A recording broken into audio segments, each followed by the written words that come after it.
ወሰዱት ያለው ምንድነው? ምናችሁ ነው?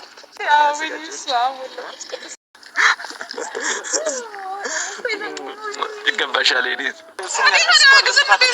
ተቀርጿል። ልጆቹ ይታያሉ። ዳንስ ልጆቹ ካሜራ ላይ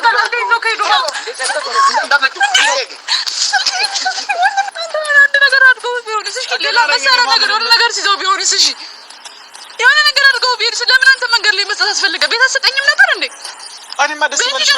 ስራ ቦታ ልስጥሽ ብዬሽ እኮ ነው። ቤት ውስጥስ ቢሆን ሰላም ወደ እኔ ቤተሰቦች እንዴት ናችሁ? ሳብ ያስባለሁ።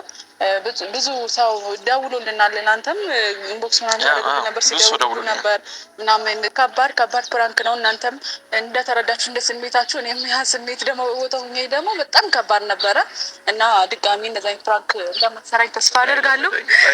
እዚህ በኋላ ፕራንክ በሚል ነገር ራሱ አልመጣም ካንቺ ጋር እውነት።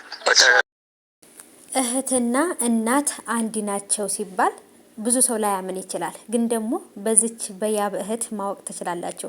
ስልኩን ሰርፕራይዝ ካደረጋት በኋላ ሌቦች ሰረቁኝ ብሎ ወይንም ግፍትር አድርገውት ነበር ልጆቹ የሄዱት።